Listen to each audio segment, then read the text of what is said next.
Hi, I'm Tracy Toler Phillips, and I am with. I'm Kevin Lindahl, and I'm the president of the Bloomfield Tenants organization.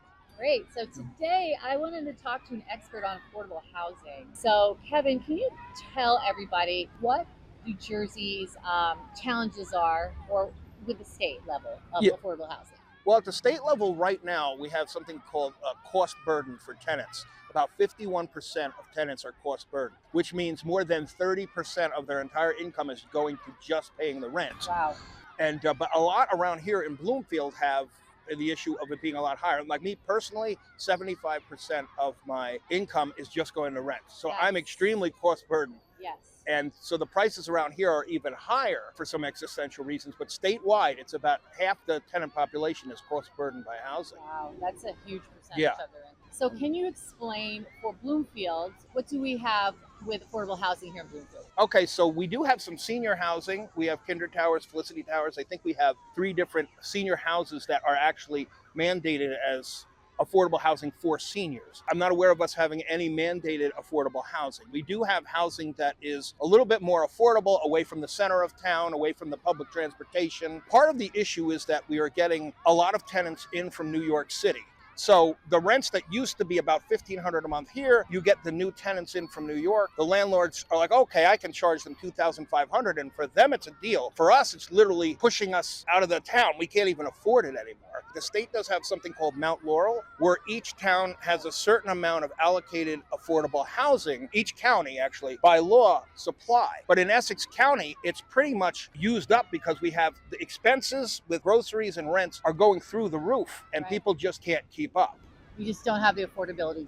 We don't have the affordability. Like it works, the Mount Laurel by itself might work out in Sussex County, where you can designate, or Hunterdon County, but in a place this close to New York, that is exhausted very fast.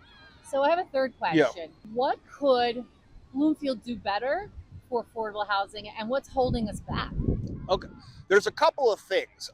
We passed a rent control bill in 2016 that allowed tenants in their apartments can't be charged more than the CPI up to 5%. So between 3 and 5%, depending on what the rate of inflation is. Okay. The problem is there's no control on vacant apartments. So when one tenant moves out that was paying $1,500, then the landlord could start the next tenant at $2,500 if they want to. He can just flip He whatever he price can he wants. whatever price while that apartment is empty.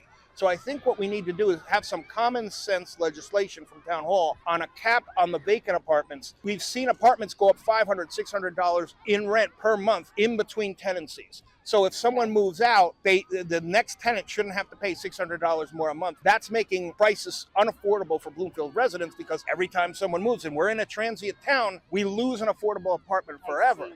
So with new developments, that's a good question. The state mandates that 1 out of every 4 apartments are supposed to be low or moderate income. The problem is the landlords get to decide whether they're low or moderate, and usually the landlords decide moderate, which means they can raise the rent up to 80%. So if an apartment is now being charged $2,600, the so-called affordable apartment is now $2,200. So what I would suggest we do through the town hall is, out of that 1 out of 4 apartments, which is about 25%, have 40%, which in total would be about 10% of apartments, mandated as low income, meaning that it would be 50% capped of what the income is. So that means if a landlord had 100 apartments and the average rent is $2,600, 10 of them would have to be $1,300 to free it up for affordability. I have no problem with New York tenants coming here, but the local tenants should be able to afford to stay in the town they grew up in and love, and not pushed out because of the transit flight away from the New York rents. I got it. So I have one last question Yeah. for you. The new developments that are built near the Transit Village, the Avalon, the Green, Yeah. those, the Royal, do they have affordable housing in them? Okay, so the problem with those apartments is they're exempt from rent control until they're 30 years old. And most of them went up within the last 10 years, less than 10 years in the case of the Royal. The only mandate that we have from the state is that 1 out of every 4 units, 25%, can either be low or moderate income.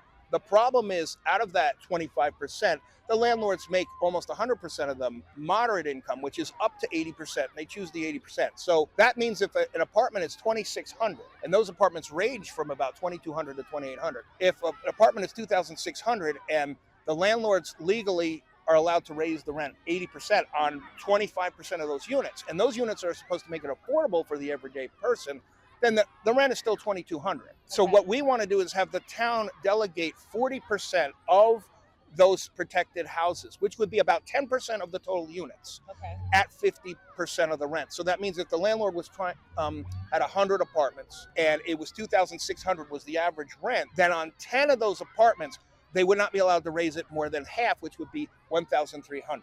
Okay. And that would at least allow local people to be able to afford some of that housing that's not protected by rent control. But we would have some protection for locals who are really being pushed out by the New York tenants, who I have nothing against New York tenants, but who were paying $4,000 a month in rent. Right. Now the landlords think they can charge them $2,600, $2,700, Right. but we used to be paying $1,500, and that's the problem. We're being pushed out, priced out of Bloomfield. So thank you so much for talking to me today. Thank you for the opportunity. I appreciate it. Thank you. So I think everyone in Bloomfield needs to understand this corruption tax that we have here. Let's make Bloomfield more affordable. It needs to be more affordable for all of us. If you're interested in rent control or rent leveling here in town, we actually have a rent leveling committee with the townships, and everybody in town is allowed to go and watch. It is on Zoom. It's the first Wednesday of the month, and I'll put a link in my caption of where you can find information on the meetings and how you can attend. So thank you so much for joining me. Thank you.